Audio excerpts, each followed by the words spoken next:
Reading a book does not make you smarter. Reading the right book in the right order, targeting the right neural circuit, that does. Most people treat their reading list like a to-do list. They finish a book, feel accomplished, and change almost nothing about how they think.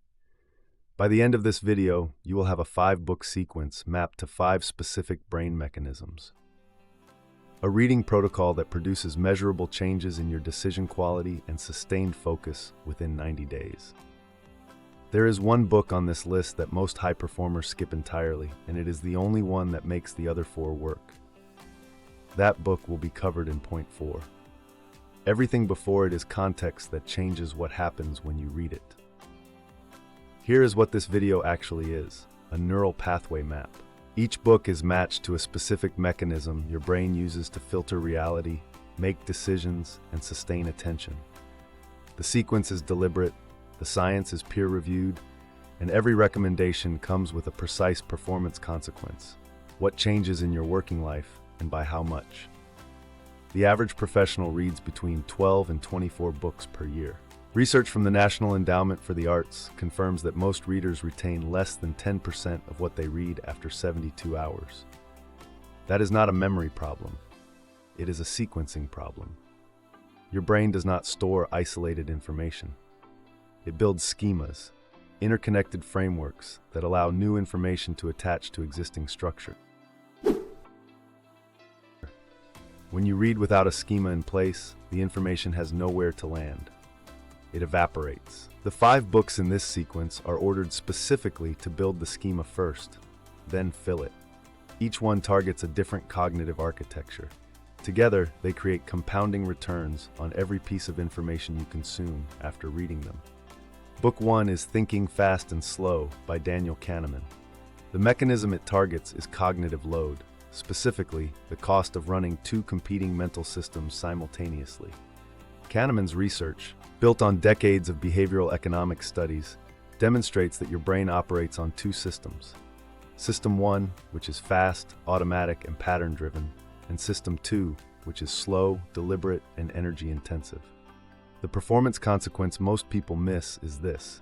The average professional forces System 2 into tasks that System 1 should handle, and vice versa. This mismatch costs approximately 2.1 hours of effective cognitive output per day, according to research published in the Journal of Experimental Psychology. That is time you are at your desk, but not actually thinking at full capacity. Reading this book does not just explain the systems, it trains your metacognition. You begin to recognize in real time which system you are using and whether it is the right one for the task. The immediate professional application.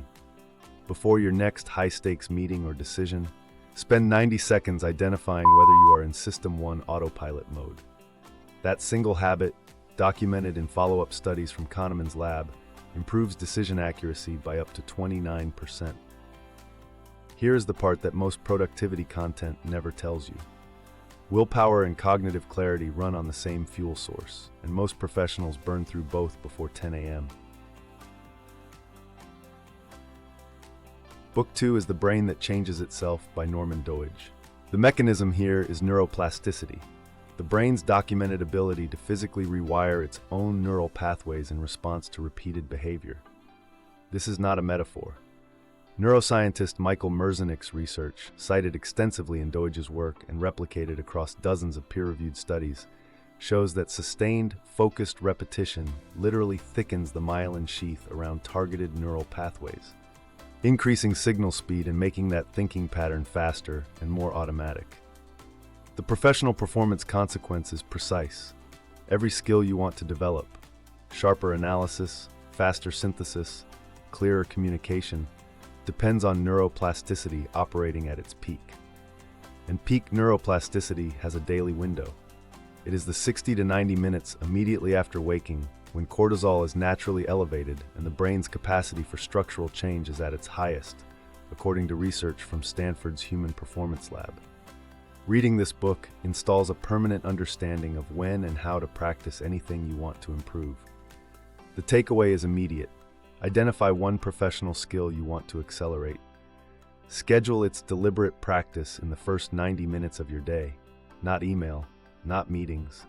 That window is neurologically the most valuable real estate in your calendar. A 2022 study from the University of California found that the average knowledge worker switches tasks every 3 minutes and 5 seconds. It takes 23 minutes to reach full cognitive depth after each switch. Do the math. Most professionals never reach deep work at all. Book 3 is Deep Work by Cal Newport, and the mechanism it targets is attention residue, a term coined by researcher Sophie Leroy at the University of Minnesota. Attention residue is the cognitive trace left behind when you switch tasks before a prior task is fully resolved. It is the reason you can be physically present in a meeting while mentally still processing the email you checked 4 minutes ago. Newport's contribution is not just naming the problem, it is providing a structural solution grounded in cognitive science. His concept of time blocking eliminates attention residue not by improving willpower, but by removing the conditions that create it. The performance data is direct.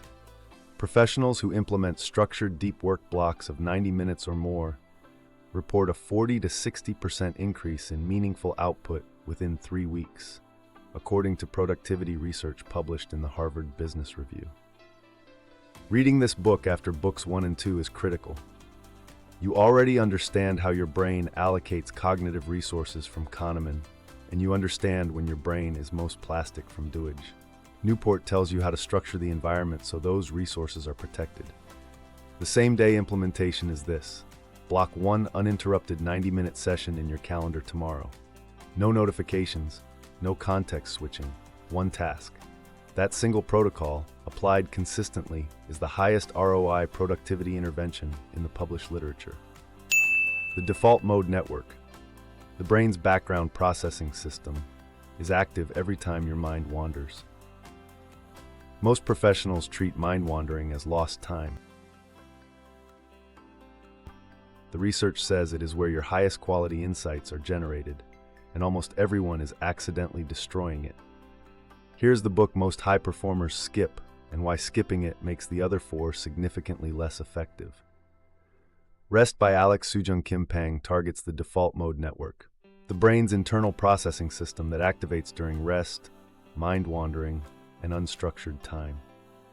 This is the loop opened at the start of this video. The reason the reading order matters is because books 1, 2, and 3 all increase your brain's demand for structured input.